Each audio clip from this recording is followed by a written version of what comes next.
તો હેલો મિત્રો, જય માતાજી, good morning, welcome to my new blogs. નમસ્કાર મિત્રો, આજે 24 કલાક માટે ફક્ત હું ઘરનું જમવાનું જમી, બહારનું ફાસ્ટ ફૂડનું dabeli, puff, vadapav, pizza, burger વગેરે આઈટમ ખાવાનું નહીં.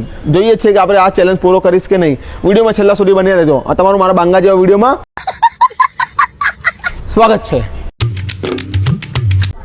તો ફાઇનલી મિત્રો, આપણી ચા બની ગઈ છે. ચા જોડે છે નાસ્તામાં પૌવા. ચલો નાસ્તો કરી લઈએ. અને આજે બહારનું ખાવાનું નહીં. આપણે ચા નાસ્તો થઈ ગયો, હવે જઈએ આપણે બજારમાં.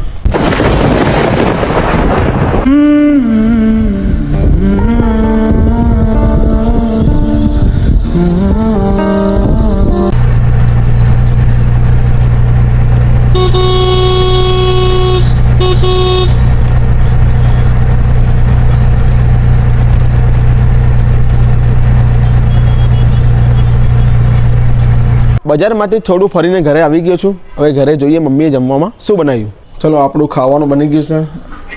આ જો આમાં મગની દાળ છે, આમાં ભાત લેશું આપણે.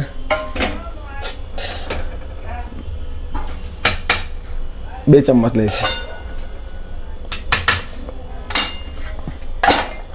અને આમાંથી રોટલી લેશું.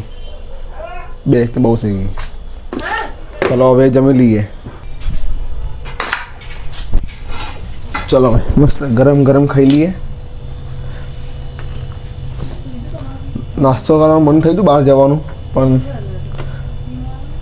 મન મારી નાખ્યું, નહીં ગયા બહાર. આપણે ચેલેન્જ પૂરો કરીએ.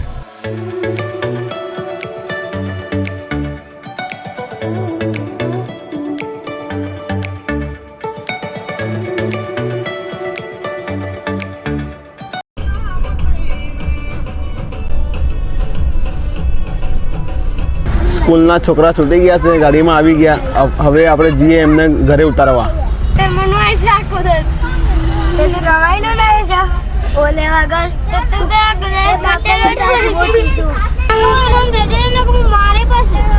એનું નામ નહીં લેવાનું છે.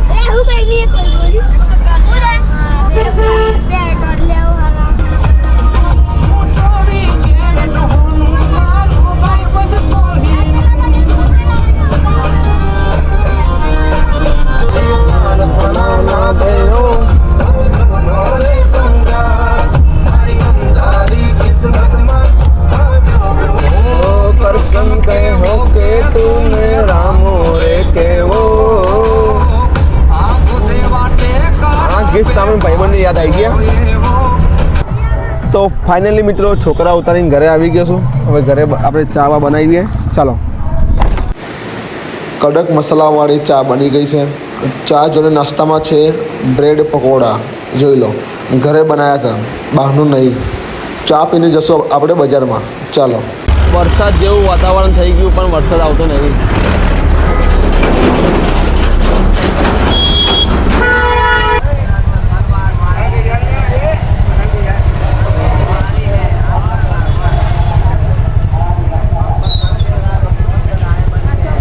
આપણું જમવાનું બને છે, ચૂલા પર રોટલી થાય છે અને શાક અંદર બને ગેસ પર. ચાલો હું તમને બતાવું. આપણે રસોડામાં આવી ગયા અને ગેસ પર શાક બને છે અને આમાં દાળ છે. જમવાનું બની જાય અને પછી આપણે જમી લઈશું. ચાલો. મેં 24 કલાક ઘરે જમવાનું ચેલેન્જ પૂરું કરી નાખ્યું છે. વિડીયો ગમ્યો તો લાઇક, શેર, કમેન્ટ કરજો, સબસ્ક્રાઈબ કરી નાખજો. અને આગળ કયો ચેલેન્જનો વિડીયો બનાવો તે કમેન્ટમાં જણાવજો. ફરી મળશું નવા બ્લોગમાં.